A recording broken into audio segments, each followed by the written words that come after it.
দর্শক, সরোজগঞ্জ বাজারে এসে এক আনকমন খাবারের দেখা পেলাম, যে খাবারটার নাম দেওয়া হয়েছে 12 ভাজা। তো ভাইয়ের থেকে জেনে নেব কিভাবে এই 12 ভাজা তৈরি করা হয়।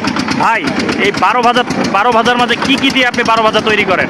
এই যে আপনার ডাল ভাজা, ডাল ভাজা, চানাচুর, চাল ভাজা, বিট লবণ আর ঝাল পেঁয়াজ, প্রয়োজন মতো মশলা। তো আমাদের জন্য একটু বানিয়ে দেন তো 20 টাকার। আনকমন একটা খাবার, যে খাবারটার সাথে আগে আমরা পরিচিত ছিলাম না।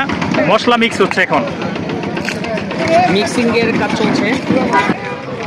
12 ভাজা বানানোর শেষ পর্যায়ে এখন। তো আমাদের সামনে আলহামদুলিল্লাহ মোটামুটি চলে এসেছে 12 ভাজা।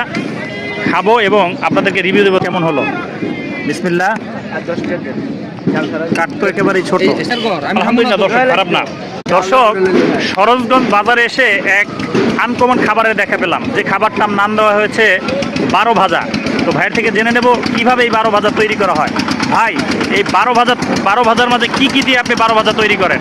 এই যে আপনার ডাল ভাজা, ডাল ভাজা, চানাচুর, চাল ভাজা, বিট লবণ আর ঝাল পেঁয়াজ, প্রয়োজন মতো মশলা। তো আমাদের জন্য একটু বানিয়ে দেন তো 20 টাকার। আনকমন একটা খাবার, যে খাবারটার সাথে আগে আমরা পরিচিত ছিলাম না। মশলা মিক্স হচ্ছে, এখন মিক্সিং এর কাজ চলছে। 12 ভাজা বানানোর শেষ পর্যায়ে এখন। তো আমাদের সামনে আলহামদুলিল্লাহ মোটামুটি চলে এসেছে 12 ভাজা। খাবো এবং আপনাদেরকে রিভিউ দেবো কেমন হলো।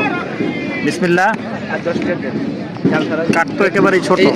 আলহামদুলিল্লাহ দর্শক, খারাপ না।